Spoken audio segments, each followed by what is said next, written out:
아멘. 사회범죄 심리학에 깨진 유리창 이론이라는 것이 있습니다. 이게 어떤 거냐면요, 깨진 유리창처럼 사소한 것일 수 있지만 그것을 방치해두면 나중에는 더 큰 범죄로 이어진다는 이론입니다. 여러분, 건물의 유리창이 깨어진 채 그대로 방치되면 어떤 사람의 생각이 드냐면, 지나가다가 도둑이 들었나? 또 계속 방치되면 저 가게가 망했나? 이런 생각을 하게 된답니다. 그리고 그 깨진 채로 방치된 그 유리창에 그걸 보고 나머지 유리창도 꼭 깨뜨리는 사람들이 있다라는 것이죠. 그래서 이렇게 유리창이 깨어진 상태로 그대로 있으면 그 건물에서부터 더 큰 범죄가 일어날 확률이 높아진다라는 것입니다. 그래서 이렇게 이야기해요. 깨진 유리창처럼 작은 부분이라 할지라도 그것이 내 삶에 더 큰 영향을 나타낼 수 있기 때문에 조심해야 된다. 여러분, 우리는 한 번쯤은 경험해 봤을 것 같아요. 길가에 지나가다 쓰레기를 버릴 때 쓰레기통이 없으면 어떡합니까? 가지고 있죠. 그러다가 지나가는데 누군가가 저기에 쓰레기를 버려놨으면, 쓰레기통이 없는데 쓰레기를 버리는 곳이 아닌데 누군가가 쓰레기를 버려놨으면 나도 거기에서 그냥 내 손에 들고 있는 쓰레기를 그냥 거기다 버리고자 하는 마음이 듭니까? 안 듭니까? 네, 들어요. 드는 그런 마음, 그런 현상을 이야기해서 깨진 유리창 이론이라고 이야기를 합니다. 그것처럼 물론 이런 이론에 대해서 동의하지 않는 사람도 있지만, 그러나 대부분의 사람들은 이 이론에서 설명하는 문제의식에 대해서는 다 동의를 합니다. 근데 이 이론을 그대로 우리 신앙생활에도 적용해 볼 수 있다라고 생각합니다. 여러분, 별거 아닌 것처럼 생각하는데 그걸 방치하면 그것이 우리의 영적 생활에 아주 안 좋은 영향을 줄 수 있다는 거죠. 자, 에베소서 4장 26절, 27절을 보면 이렇게 이야기를 합니다. 분을 내어도 죄를 짓지 말며 해가 지도록 품을 품지 말고 마귀에게 틈을 주지 말라. 자, 여러분, 우리가 분을 낼 수 있습니다. 화가 날 수 있어요. 그런데 화가 나는 것이 어쩌면 유리창이 하나 깨진 거예요. 그런데 이것이 죄로 연결될 수 있고 해가 지도록 품을 품을 수 있는 것으로 연결되고, 더 나중에는 뭐가 된다고요? 마귀에게 틈을 주는 게 될 수 있다는 거예요. 그렇기 때문에 오늘 본문은 우리가 믿음의 삶을 살아가는 우리에게 세 가지의 권면을 줍니다. 오늘 말씀이 여러분 기억자로 시작합니다. 제가 일부러 이야기 드리는 거예요. 기억 잘하시라고. 기억으로 시작하는 세 가지 권면이에요. 이것이 여러분의 믿음의 삶에 마치 별거 아닌 것처럼 깨진 유리창을 방치하는 것이 아니라 오히려 그것들을 잘 매니지함으로 인하여 여러분의 영적 삶의 영적 생활에 다시 한번 경각심이 일어날 수 있는 그런 시간이 되길 바랍니다. 첫 번째는요, 개인을 향해서, 자기를 위해서는요, 기뻐하라고 성경에서 이야기합니다. 4절에서 바울이 이렇게 이야기합니다. 항상 기뻐하라. 내가 다시 말하노니 기뻐하라. 근데 여러분, 우리의 삶, 기뻐하는 것이 아무것도 아닌 것 같은데 그게 아니라는 거예요. 우리의 믿음의 삶에 있어서 기뻐하는 것, 나 자신에 대해서 기뻐하는 것은요, 중요하다고요. 그래서 기뻐하다가 뭐라고 되어 있냐면 명령형이에요. 명령형. 보통 우리는 인생의 기쁨을 어떨 때 느낍니까? 어떤 성공을 하거나 아니면 내가 풍족함을 느낄 때 우리는 기뻐할 수 있다라고 생각해요. 그래서 기쁨을 자꾸 수동적이라고 생각해요. 수동. 내 조건이 만족되어지면 내가 기뻐한다. 이렇게 수동형. 그런데 성경은 그렇게 이야기하지 않습니다. 기뻐하라. 명령형이에요. 또 한 가지는 그 기뻐하다가 주 안에서 기뻐하라고 이야기합니다. 이게 정말 중요한 이유가 무엇이냐면, 주 안에서 기뻐하다라는 것은 어떤 의미냐면 내 믿음을 사용해서 기뻐하다라는 거예요. 여러분, 기쁨과 믿음과 어떤 관계가 있을까요? 오늘 바울은 그렇게 이야기합니다. 우리의 믿음을 작동해야지 우리가 어떤 상황 속에서도 기뻐할 수 있다라고요. 마치 우리가 이런 거예요. 어떤 상황이 어려울 수 있지만 우리가 왜 기뻐할 수 있냐면 그 어려운 상황 속에 믿음이 작동되어서 보니까 주님이 나와 함께 계시는 게 보여요. 그래서 상황이 어려운데 기뻐할 수 있는 거예요. 이게 주 안에서 기뻐하는 능력이에요. 그래서 우리는 환경이 좋아지기를 기다리면서 그때 기뻐해야지가 아니라 우리는 어떤 상황에 있든지 하나님의 선하심을 고백하기 때문에 기뻐할 수 있어요. 그래서 성도의 기쁨은요, 감정이 아니라 태도예요. 이게 중요해요. 내 감정이 아니에요. 내가 기뻐하는 태도, 자세, 믿음 안에서, 주 안에서, 이게 오늘 여러분 각자에게 권면하는 믿음의 삶에 있어서 중요한 영역이라는 거예요. 그래서 여러분 좀 교회 오시면요, 좀 웃으세요. 찬양할 때도 좀, 그리고 설교 들을 때도 제가 가끔은 그래요. 여러분들이 이렇게 집중해서 듣는 수도 있지만 이렇게 무표정하게 듣거나 너무 이렇게 얼굴 표정이 어두우면요, 제가 설교하면서 이런 생각이 들어요. 저 집에 무슨 우환이 있나. 기뻐하는 것은요, 성도의 특성이라고요. 특징. 그러니까 이거는 해도 되고 안 해도 되는 것이 아니라 우리가 믿음 생활을 함에 있어서 스스로 기뻐하는 것은요, 아주 중요하다고요.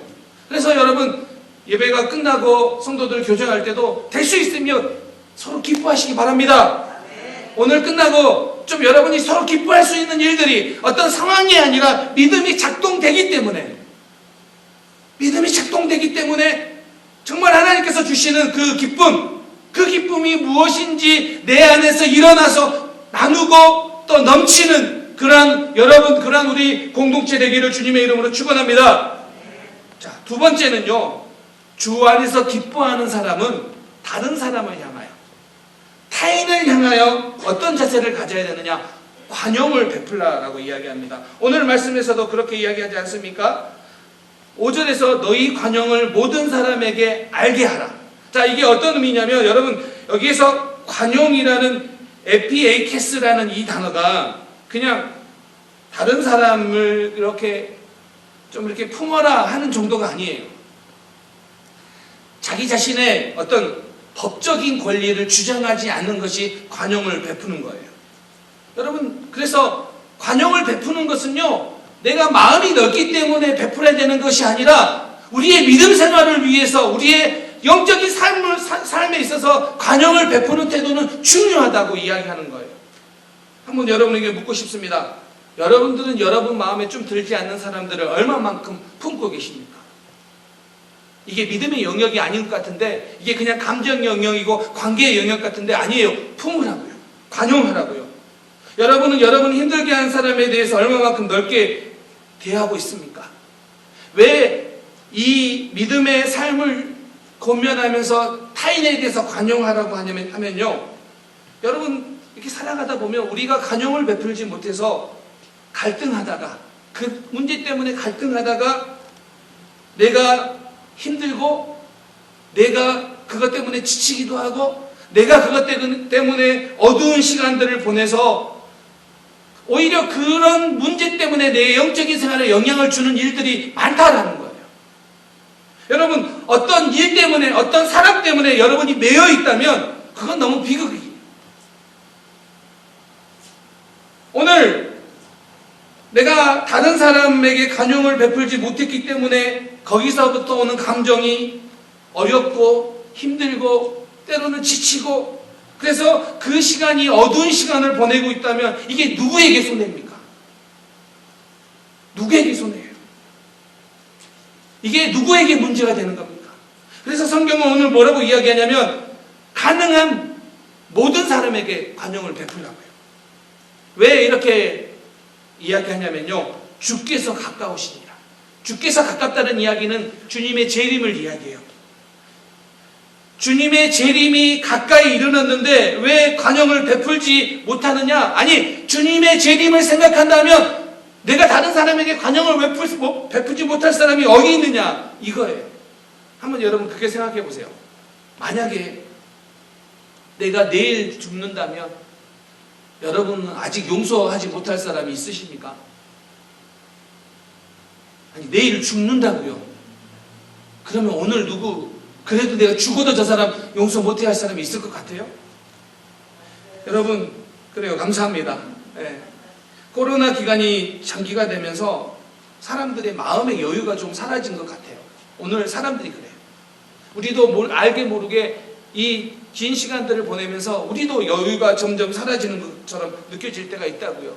근데 성경 우리에게 뭐라고 이야기하냐면 그런 때 뭐라고요? 관용을 베풀라고요. 그런데 여기서도 관용을 베풀라가 네가 하려면 하고 말라면 말하라가 아니라 명령문이에요. 관용을 베풀라. 주님의 재림이 가깝다. 근데 여러분 생각해 보세요. 주님의 재림이 가깝다. 그게 그렇기 때문에 우리가 관용을 베푸는 거예요. 재림을 거꾸로 하면 뭡니까? 임재예요. 임재. 그래요. 주님의 임재가 있으면 어떻게 해야 돼요? 우리가 관용을 베풀라. 정말 아멘이십니까? 그렇게 우리가 다른 사람에게 관용을 베풀 수 있는 우리 믿음의 성도님들 되시기를 주님의 이름으로 축원합니다. 세 번째, 환경에 대해서, 나에 대해서는 기뻐하고 다른 사람에 대해서는 관용하고 환경에 대해서는 뭐하라고요? 오늘 본문이 염려하지 말고 기도하라고요. 자, 여기서 염려하지 말라. 근데 여러분 생각해 보세요. 우리가 살면서 어떻게 염려를 안 할 수 있습니까? 어떻게 걱정을 안 할 수 있습니까? 이렇게 생각할 수 있어요. 그런데 여기에서는요, Don't worry about anything이 아니에요. Stop이에요, stop. Stop worrying about anything이에요. 무슨 이야기입니까? 우리가 아무것도 염려하지 말라. 그래서 우리는 어떤 염려도 해서는 안 되고, 그래서 아무런 생각하지 말고 살아가는 것이 믿음의 삶이냐, 그 이야기를 하는 것이 아니라, 염려에 해당하는 헬라어 메린나오는요, 문제거리로 인식하고 근심하지 말라라는 의미예요. 이게 어떤 의미냐면, 내가 통제할 수 없는 것들에 대해서 쓸데없이 근심에 빠지는 것, 그게 염려하지 말라라는 뜻이에요. 사람들은요, 자꾸 짐을 지고 미래의 짐을 지고 스스로 마음을 괴롭히는 그러한 특성이 있어요. 사람들에게. 우리가 다른 사람들을 위해서, 교회를 위해서, 나의 영적인 삶을 위해서 염려하는 거 필요합니다. 자, 그런데 아직 일어나지도 않는 미래의 일인데 땡겨서 염려하지 말라고요. 그 염려를 하지 말라는 거예요. 그런데 대화하다 보면 그 염려가 우리의 언어 가운데 나타나요. 예를 들어서 이런 겁니다. 초등학교 이제 막 들어갔는데 어떤 부모는 뭘 걱정하냐면 대학 걱정을 해요. 대학 걱정. 이제 초등학교 들어갔다고요. 중학교에 들어갔는데 뭐 걱정하겠어요? 이제 그러면 결혼 걱정을 해요. 결혼 걱정. 저 집사람은 아들이 태어나서 한 2년 됐는데 군대 어떻게 보내냐고 걱정하더라고요. 그거예요. 그거. 아직 일어나지도 않는 미래의 일을 땡겨서 여기에서 걱정하는 것을 멈추라고요. 왜요? 우리는 그러한 특성이 있다는 거예요. 우리는 이 코로나 기간 동안에 우리는 앞서서 걱정해요. 직장에 잘리면 어떡하나? 직장이 어려우면 어떡하나? 내 건강이 어려우면 어떡하나? 이런 모든 염려들을 멈추라고요. 헨리 나우에는 이런 이야기를 했습니다. 염려는 아직 내 앞에 오지 않는 시간과 장소를 무언가로 가득 채우려고 하는 것이다. 그래서 마음을 혹시로 가득 채우는 게 염려다. 혹시. 아직 나타나지 않았는데 혹시. 그래서 이런 염려로 채우면 불안하고 두려워지고 우울해진다는 겁니다. 그래서 이런 염려가 우리의 영적인 삶을 망가뜨린다는 거예요. 그래서 아직 오지도 않는 내일의 염려로 채우지 말라라는 거예요. 그래서 염려하지 말라도 뭐예요? 명령이에요. 명령. 계속해서 염려하려고 하는 것들을 스탑해라, 멈추어라. 이 명령형으로 사용하고 있다는 거예요. 그러면 환경에 대해서 우리가 염려를 멈추고 뭐 해야 된다고요? 하나님께 아뢰라. 하나님께 아뢰라. 6절에 모든 일에 기도와 간구로 너희 구할 것을 감사함으로 하나님께 아뢰라. 오늘 우리가 드린 찬양 아닙니까? 여기에서 기도, 간구, 감사함이 다 기도예요. 근데 이 세 가지 단어가 아주 미세한 차이가 있어요. 어떤 거냐면 기도는요, 여기에서 사용되는 단어가 프로슈케인데 이거예요. 하나님께 예배하는 마음으로 드리는 기도. 시편에 가장 많이 나와 있는 기도예요. 이게 뭐냐면 경배와 찬양하는 마음으로 시작하는 거예요. 자, 우리의 기도가 뭐라고 이야기하냐면 하나님께 드리는 경배와 찬양이에요. 그런데 왜 우리가 이렇게 기도해야 되느냐? 이 프로스큐라는 이 기도라는 것은 기도하는 장소라는 의미가 들어있어요. 그래서 이런 거예요. 우리가 하나님과 대화하는 그 기도의 장소로 들어가면 그 순간만큼 우리를 둘러싸고 있는 문제들이 사라진다는 거예요. 그래서 그 장소에서는요, 내 문제가 핵심이 아니라 하나님께 대한 경배와 찬양이 핵심이 되는 거예요. 그게 기도예요. 그리고 그런 기도가 이루어진 다음에 간구하는 거예요. 이게 테시스인데요. 이 기도가 간구가 뭐냐면 하나님께 경배하고 찬양한 후에 우리의 문제를 구체적으로 아뢰는 거예요. 이게 간구예요. 그런데 이 간구의 목적은 하나님의 마음을 되돌리려고 하는, 나에게 맞추려고 하는 데 목적이 있는 것이 아니라 우리의 뜻이 하나님의 뜻과 일치되는 데 목적이 있어요. 자, 그러면 어떻게 되냐면 우리의 문제를 하나님 앞에 끄집어 놓는 것 같이 돼요. 그것은 뭐냐면 하나님 앞에 문제를 끄집어 놓는다는 것은 뭐냐면 내가 하나님을 의지하겠다라는 고백이에요. 그래서 베드로전서 5장 7절에 보면 이렇게 이야기합니다. 너희 염려를 다 주께 맡기라. 이는 그가 너희를 돌보심이라. 여기서 너희 염려를 다 주께 맡기라. 이 표현이 정말 재밌어요. 어떻게 표현하고 있냐면 원래 이 맡기라라는 이 단어의 원래 본뜻은요, 던지다예요. 던지다. 이게 에피리토, 던지다. 그러니까 이거예요. 간구라는 것은 뭐냐면 내 문제를 우리 쪽에서 하나님 편을 뭐 한다고요? 던지는 거예요. 다시요. 간구는 뭐냐면 내 안에 있는 문제를 끄집어서 하나님 편을 뭐 한다고요? 던지는 거예요. 이게 간구예요. 그런데 문제는 뭐냐면 기도할 때 던져놓고 끝나고 다시 가져오는 게 문제라는 거예요. 그래서 염려하는 거예요. 기도하는데. 기도는 뭐라고요? 던지는 거예요. 그래서 그렇게 기도와 간구와 감사함으로, 이 감사라는 게, 감사함이 유카리스티아라는 단어인데 이게 뭐냐면 과거에 그리고 현재에 이미 역사하신 하나님에 대한 인정이에요. 이게 감사함이에요. 그러니까 무슨 이야기냐면 우리의 삶의 환경에 수많은 문제가 생길 수 있어요. 그런데 그런 문제가 생겼을 때 우리가 어떻게 감사할 수 있느냐? 하나님께서 과거와 지금까지 역사하신 하나님의 은혜에 집중하면 우리가 감사할 수 있다고요. 십자가에서 보여주신 그 은혜를 생각하면 우리는 감사할 수 있다고요. 그래서 그때 뭐 한다고요? 우리의 눈이 열려서 하나님 앞에 감사할 수 있다고요. 그런데 그렇게 기도와 간구와 감사함으로 하나님 앞에 나가면 그 결과가 뭡니까? 7절입니다. 7절. 그리하면 모든 지각에 뛰어난 하나님의 평강이 그리스도 예수 안에서 너희 마음과 생각을 지키시리라. 그렇게 기도하면 하나님이 여러분의 마음과 생각을 지키신다고 약속합니다.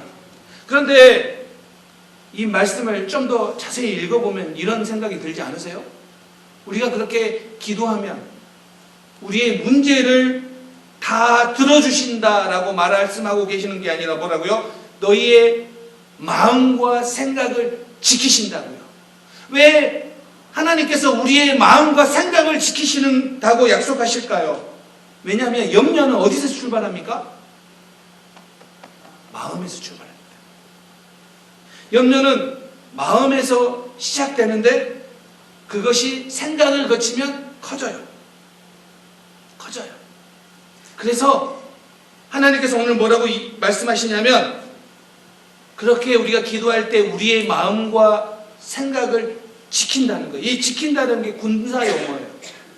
당시 오늘 빌립보서 우리가 읽고 있지만 빌립보에는 정말 빌립보시는 로마의 군대가 주둔하고 지켰어요. 왜냐하면 정치, 군사, 경제적으로 너무 중요한 요새이기 때문에 이 말이 그거예요. 동일하게 우리가 그렇게 기도와 간구와 감사함으로 하나님께 아뢰면 염려라는 생각이 우리 마음속으로 들어오지 못하도록 하나님이 지키신다고요.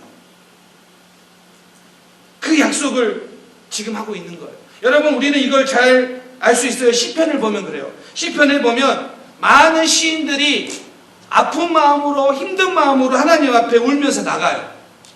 그 하나님 앞에 나가면서 기도와 간구와 감사함으로 이렇게 기도를 시작해요.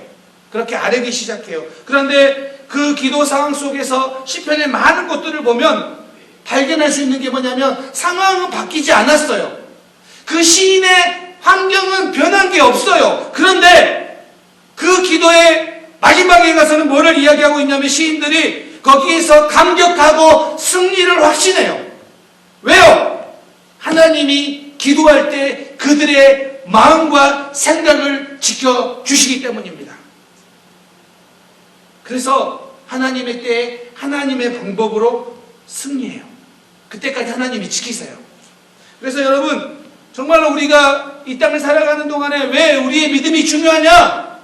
우리의 환경이 어렵고 우리 환경이 때로는 우리가 걱정되는 상황들이 펼쳐지지만 염려를 멈추고 일어나지도 않는 그 염려를 멈추고 대신 하나님 앞에 아뢰라. 그러면 하나님이 너희의 마음과 생각을 지켜주셔서 우리가 염려에 빠지지 않고 하나님의 때에 승리할 그때까지 하나님이 지켜주신다. 아멘. 이것이 믿음의 약속이라는 거예요. 여러분, 정말로 두려움이 몰려올 때 여러분의 인생에, 여러분의 가정에, 여러분의 자녀들을 염려가 찾아올 때 정말 중요한 것은 믿음이 작동해야 돼요. 믿음이 작동하지 않느냐 하면 여러분들은 그 염려 때문에 영적으로 어둡고 지치고 힘든 삶을 살아갈 수밖에 없어요. 그런데 믿음이 작동하면 그 염려 속에서도 하나님이 지켜주셔서 우리가 승리하게 될 줄 믿습니다. 교회를 개척하고 믿음으로 시작하지 했는데 종종 염려가 됐던 적이 없었던 건 아니에요. 제가 여러분한테 몇 번 그 이야기 하지 않았습니까? 저희 둘째가 있어서 제가 크게 말 못하겠는데 자꾸 개척하고 초반기에 계속 물었던 게 아빠 설교 다 준비했어? 아빠 설교 준비 다 했어? 혹여라도 토요일이 됐는데도 100%가 안 되면 아침부터 혼내기 시작하는 거예요. 그렇게 해가지고 어떻게 할 거냐고. 어떻게 할 거냐고. 왜 그렇게 했어요? 제가 알아요. 제가 설교를 너무 못해서 우리 교회 성도들이 안 올까 봐. 아마 그 걱정인 것 같아요. 말은 안 해요. 제가 이유를 그렇게 묻는데도 대답은 안 해요. 근데 그거 같아요.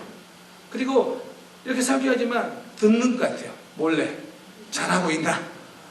그런데요, 제가 평소에 아내랑 이렇게 이야기를 할 때 조금이라도 이 뉘앙스가 좀 걱정을 하는, 교회를 걱정하는 뉘앙스면요, 바로 반응이 와요.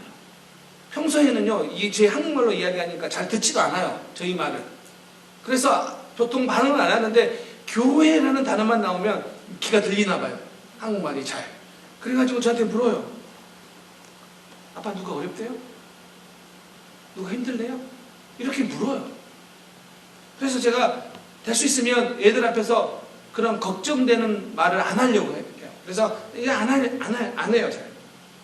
그래서 그 대신 뭐를 이야기하냐면 함께 기도해요. 교회를 위해서 기도해요. 매일 제가 예배를 드리면서 기도하는데 애들도 교회를 위해서 기도하라고 그래요. 또 혹시 우리 성도님 중에 누가 아프면 그 성도님을 위해 기도하라고 그래요. 오히려 함께 기도하고 기도하는 모습을 더 많이 보여주기로 작정했어요. 여러분, 염려를 스탑하고 하나님께 아뢰라고. 이게 믿음의 삶이라고요. 여러분의 삶에 혹시 깨진 유리창이 있지는 않습니까? 영적으로 깨진 유리창. 이거 별거 아닌데. 이건 뭐 대단한 거겠어. 그런데 그 깨진 유리창으로부터 시작되어서 마귀에게 틈을 주어서 여러분의 삶, 영적인 삶이 계속해서 어둡고 계속해서 묶여있고 계속해서 지쳐있다면 점검하시기 바랍니다. 여러분의 삶에 기쁨이 진짜 있는지, 여러분의 삶에 다른 사람 때문에 여전히 관용을 베풀지 못해서 힘들어하고 있는지, 여러분의 삶에 둘러싸고 있는 환경이 걱정되는 일들 때문에 기도가 아니라 염려하고 있는지, 그 모든 것들이 다시 한번 점검하고 우리의 영적인 삶에, 우리 믿음의 삶에 더 하나님 앞에 나가기 위해 점검되어야 될 요소임을 기억하시고 이제 그렇게 고백하고 작정하시기 바랍니다. 염려 대신 기도와 간구와 감사함으로 하나님께 나아가겠습니다. 이 고백이 이번 한 주간을 살아가는 우리 성도님들 고백 되시기를 주님의 이름으로 축원합니다. 결론입니다. 1904년 어린 아들과 함께 뉴욕을 방문했을 때 마틴 목사님이 그 사모님과 함께 방문을 했는데 너무 사모님이 아팠어요. 그날 어느 교회에 설교하기로 했는데 너무 아파서 설교로 못 가겠다라고 연락을 하려고 했어요. 그때 어린 아들이 이렇게 이야기합니다. 아빠, 오늘 밤에 해야 될 설교가 하나님이 원하신 것이라면 아빠가 혹 엄마 옆에 안 계시는 동안에도 하나님은 엄마를 돌보실 거야 라는 생각이 안 드세요? 나는 이 말 한마디 때문에 목사님이 감동을 받고 설교를 갔습니다. 그리고 그 사모님은 또 감동을 받고 그 아픈 자리에서 일어나 감사의 시를 썼어요. 그것이 찬송가 382장 너 근심 걱정 말아라. 우리 신앙 잘 알잖아요. 너 근심 걱정 말아라. 주 너를 지키시리. 주 날개 밑에 거하라. 주 너를 지키시리. 주 너를 지키리. 아무 때나 어디서나 주 너를 지키리. 늘 지켜주시리.